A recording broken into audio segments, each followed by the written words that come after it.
Moving on, we're going to talk a little bit about what happened in Atlanta last week. Protests and vigils calling for an end to violence against Asian Americans are being held around the country as lawmakers push for better tracking of hate crimes following the deadly shootings at Atlanta area spas. Hundreds of people gathered near the Georgia state capitol, with some demonstrators carrying signs declaring "Stop Asian Hate." Many waved American flags as cars and trucks driving by honked in support.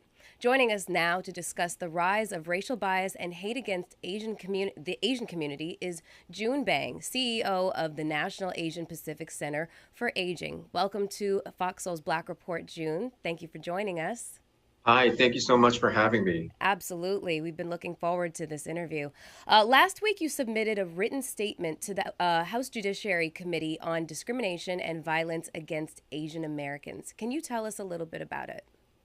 Yeah, absolutely. And thank you again to all of you and your viewers for giving me the opportunity to share a little bit about the experiences of what Asian American community members are experiencing today. I think the hearing represented a rare opportunity for our communities to be able to voice and express the mourning and the grieving that we're experiencing because of the increase in violence and acts of discrimination against our communities. And I think what the mass shooting in Georgia highlighted for our communities was the need for our communities to have a voice and to speak up.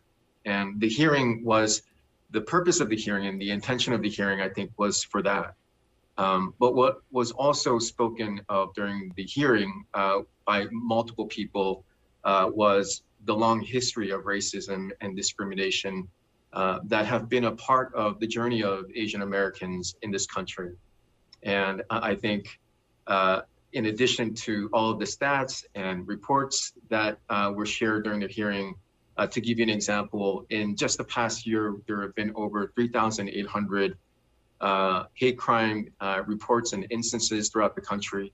Our organization partnered with the University of California, San Francisco, as well as organizations throughout the country to do a study on how the COVID-19 impacts the physical and mental health of Asian Americans and Pacific Islanders throughout the country. And we've had over 5,000 people contribute to this study, and we found that 3 out of 5 individuals who've contributed expressed that they've experienced some level of discrimination based on their ethnicity and race. Another staggering fact that we were able to share during the hearing was that the individuals who contributed to this study, who believe that the COVID-19 and the pandemic and the way in which the pandemic was dealt with by the country, believe that over 60% of those individuals believe that that there is a sense of fear targeting our communities. And so I think it was a rare opportunity to be a part of the hearing, but we also wanted to make sure that we shared our voice during the congressional hearing as well. Joon, I want to start by asking, how are you? Because I think that, last summer we know how Black Americans were feeling, how emotionally it was heavy.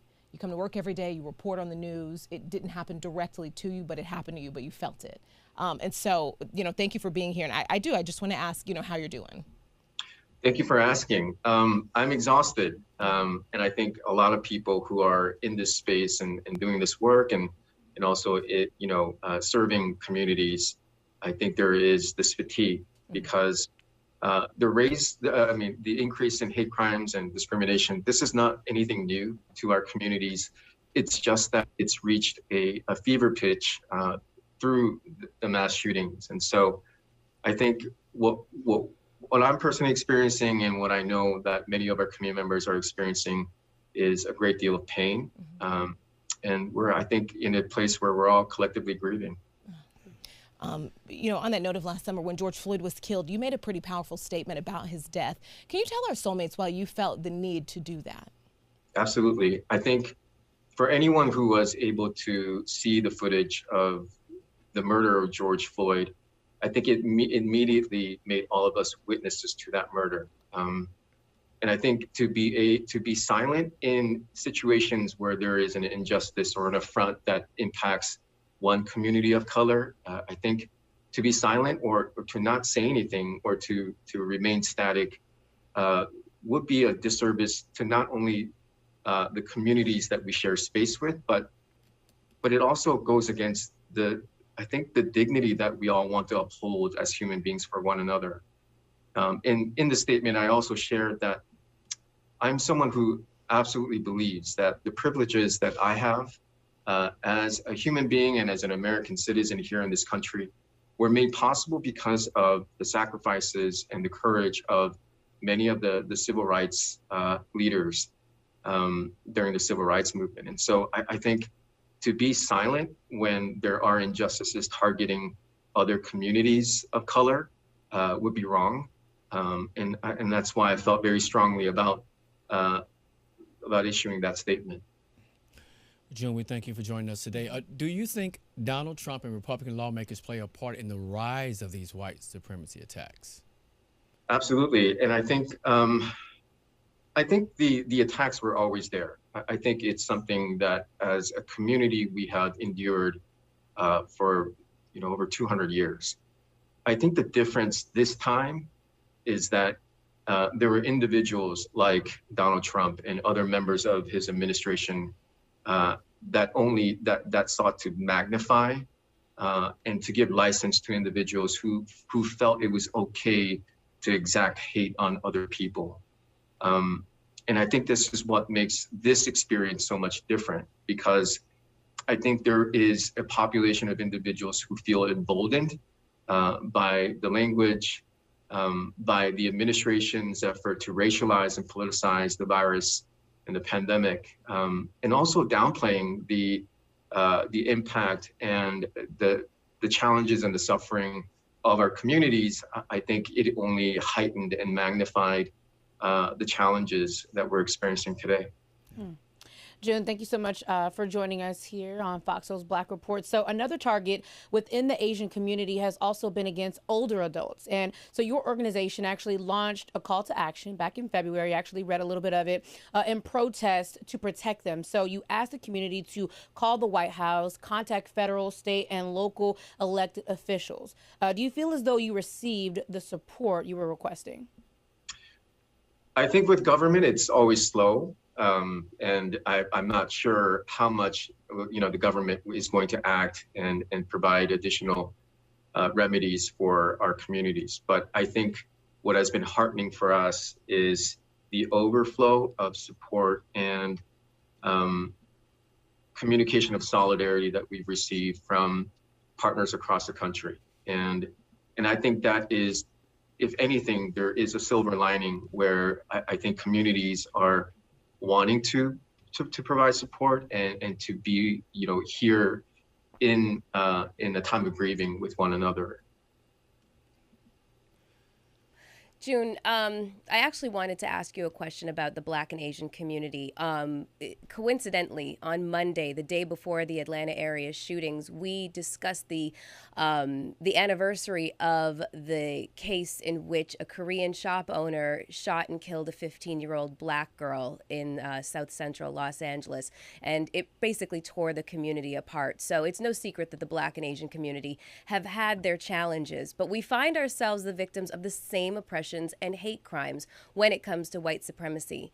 How can our communities work more closely to help combat this problem?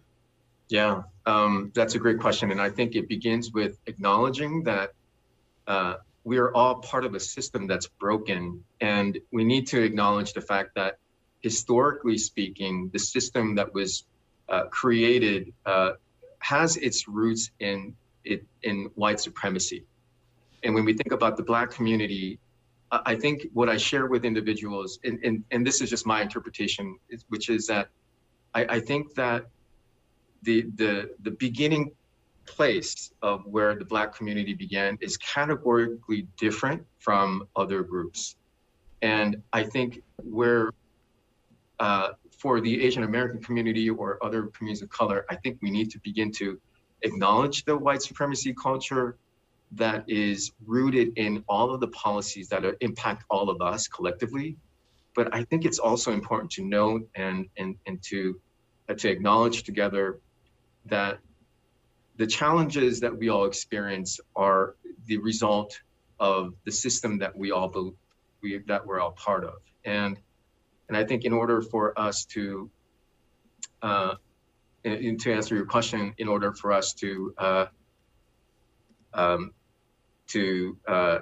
further improve our communication and our relationships, I think it's important that we spend time listening. And I think this is why this space that you've created for me is absolutely healing and cathartic for our communities, because I think this is where it begins, where we are given the opportunity to speak to one another and to talk about these tough things. Because at the end of the day, I think there is more power in solidarity. There is more power in the compassion that we can give to one another. Agreed. Joon, on that note of solidarity, you've worked with the NAACP Legal Defense Fund. Can you tell us a little bit about that work and why that was important to you? Yeah, when I was in junior high, and I don't know what the textbooks are like today, but when I was in junior high, there was a very small section on the civil rights movement, and hopefully, that's not the case today, where hopefully the textbooks in our education system shed more insight and more details of the civil rights movement and the experiences of the Black and Indigenous and minority communities. But during that time, I read about Thurgood Marshall, and what I found to be just inspiring was that the textbook explained him to be the very first African-American Supreme Court justice in the country. And so I wrote a very short essay on Thurgood Marshall, and also how much that I wish that I could live a life that kind of imitated some of the efforts of him. And so many years later, I was given the opportunity to work at the NAACP Legal Defense Fund. And it was one of the most life-changing and inspiring experiences of my life. I would spend my lunchtime in the archives reading old briefs and learning about all the cases that the organization had worked on. And I think that the thing that was most enlightening was that I was a beneficiary of all of the work that was contributed to the work of equality here in the United States because of that organization and because of the efforts of individuals and giants like Thurgood Marshall. Well, thank you so much, Joon, for joining us today. We would love to continue this very, very, very important conversation. So you are absolutely welcome back anytime. Yes. Thank you so much. Thank you so much for joining us. Thank you so much for joining us.